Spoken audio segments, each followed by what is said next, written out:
As you all know, today is the kickoff to Cinco de Mayo weekend, or Drinko de Mayo, whatever you want to call it, but it's Cinco de Mayo weekend. Cinco de Mayo is actually May 5th, which is Sunday. So whatever day you're listening to Real Talk, you might be listening to it on Friday or Sunday.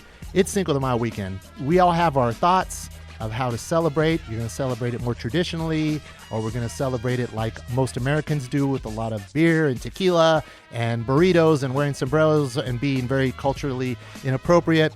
But to clarify all that, clear the air, and to find out what exactly is Cinco de Mayo all about, because we have to be reminded, I have on the line Los Angeles Times columnist, my homie, Gustavo Arellano. Welcome to Real Talk. Hey, man, what's up? What's happening? Just doing it as always. Nunca para la chamba, as I always say. I know. So are you wearing your sarape and sombrero ready for Cinco de Mayo weekend? No. But I'm wearing what I usually wear when I'm at my wife's store, which is just Dickie shorts, a free T-shirt, and my huaraches. So you're the historian. I'm sure you've done a bazillion Cinco de Mayo stories over the years about everything that's happened. Of course, we all know the Flamin' Hot, and we're not going to talk about that today. But let's talk about Cinco de Mayo. Now, in a nutshell, how would you describe Cinco de Mayo? Explain Cinco de Mayo to your average güero. Yeah, it's the commemoration of the Battle of Puebla, which happened in 1861 in the city of Puebla, Mexico, where an invading French army tried to conquer Mexico. The Mexican army at the time pushed them back. And so this was, at the time, the French army was one of the best in the world. The Mexican army was completely divided, just like the country was at the time, even though Benito Juarez was president. And so that underdog victory was celebrated by Mexicans everywhere, on both sides of the border, both Mexico and the United States.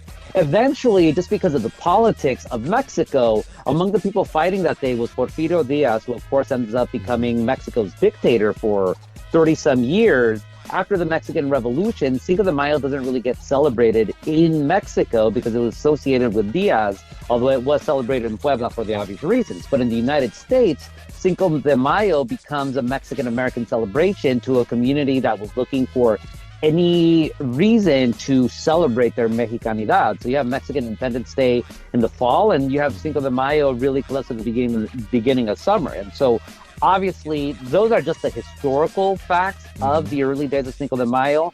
The cultural stuff, of course, I'm sure you'll ask me questions. Yeah, okay, so when does it become the Drinko de Mayo holiday?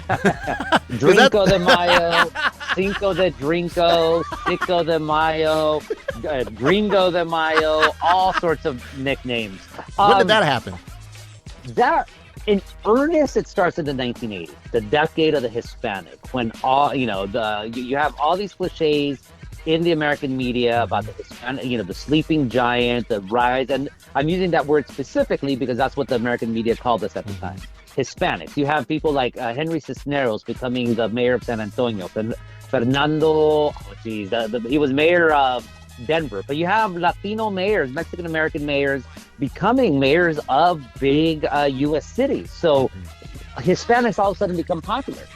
As a result, you see companies start trying to market to this Hispanic audience, and so they capitalize on Cinco de Mayo, which by then had been celebrated, especially by Chicanos in colleges who are looking for a celebration for the end of their school year. And so they start, and it starts with the beer companies because, look, it's not a joke. Mexicans, we over-index, as they say, in alcohol consumption and also alcohol purchases. So that's where you start getting your Coors, your Bud Light, and also those people realize, like, hey, we have a big audience, we have Latinos make a big market share of ours. And it starts to work. You start having brand identification. You start seeing other companies realize that there's Latinos and we are specifically Mexicans, and Mexicans have money and they're willing to spend it. So they start sponsoring like crazy. You also have Mexican Americans, these holidays, not so much a holiday, but these celebrations happening across the United States. And, here in Los Angeles, you'll have like Fiesta Broadway. I'm sure in Bakersfield, there's Cinco de Mayo parties going back decades.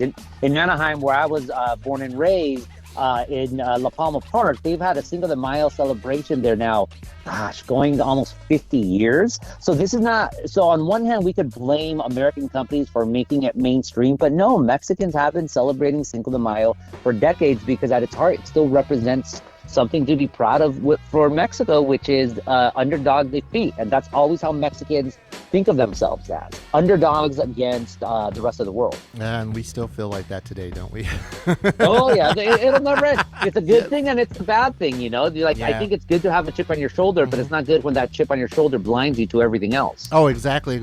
So for everybody, like you said, so there's Mexican Independence Day, which is in September. Cinco de Mayo is one battle that everybody should celebrate. But I mean, the big day is September 16th, correct?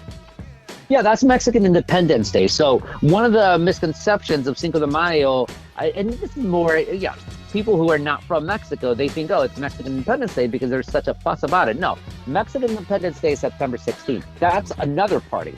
But Cinco de Mayo has been celebrated just as vigorously among Mexican Americans as el 16 de septiembre. So the Mexican consulates, they always celebrated Mexican Independence Day because, again, in Mexico, obviously, that's their Independence Day.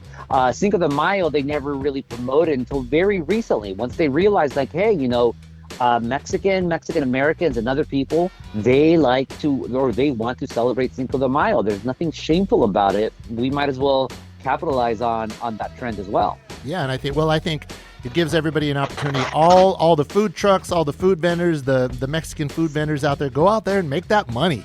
Yeah, why not? Make some money. An extra day for a bumping your revenue. Why the hell not? Oh yeah, could you imagine? I wonder how many bacon wrapped hot dogs will be sold that day. It's not very well. I guess it is kind of technically Mexican cuisine now. I mean, every time I walk out of a concert, I'm like, oh my gosh, there's an entire wall of food truck, those little carts. Vendors. Yeah. It smells delicious. Los hotogueros. Oh, exactly. Hey, so what are you going to do on Cinco de Mayo? Oh, well, it's easy. I'm going to be at my wife's store, Alta Baja Market, because Cinco de Mayo is her birthday. Whoa. Yeah, totally. So it's so funny because, people historically have invited me, go speak at, for the Cinco de Mayo, and I usually can't, especially outside of California, because it's my wife's birthday and my wife likes to celebrate her birthday. So I'm going to be at her restaurant, Alta Baja Market in Santana, and we don't call it Cinco de Mayo. We call it Cinco de Lila, because my wife's name is Delilah. And nice. So we're going to have, I know it's far from Bakersfield, but if folks want to come down, it's just, it's like maybe 2 hours, 15-minute drive from Baco. We're going to have $5 micheladas all day. We're going to have a mariachi for an hour, Mariachi Tierra Azteca. I'm going to be singing as well. I'm not going to be drunk for that, but I'm going to be singing. So, yeah. What are you going to sing? What are you going to sing? Any particular? The one song that I know almost all by heart is La Feria de las Flores, and I can sing it very well. OG style. Style. I'm not one of these peso pluma people, man. Give me Tito Guizar, give me las hermanas Padilla and Dueto America and those old school folks. So when I see you step up to the mic, you're gonna have a big deep Mario Lanza Mexican boy. But you're not gonna have a peso pluma nasal. Porque vuelan mis cantares. I'm gonna leave it at that. Yes. Oh, that's okay. So before I let you go, all right. So if people want to follow you, what's the best way? The easiest way is go to my website, GustavoArellano.org. There you could subscribe to my newsletter. Like this podcast, I'm going to put the link for it.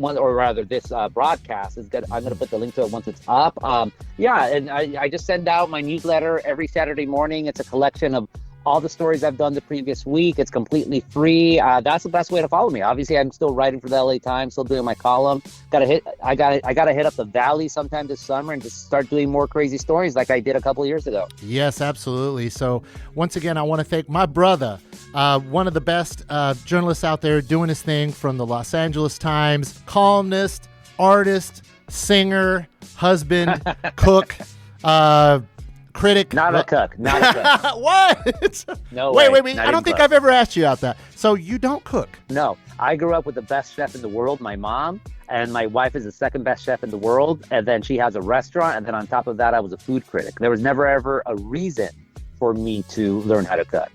That, you know what? I second that because I'm the same. I'm the same. Everything you said, I could just apply to my own life.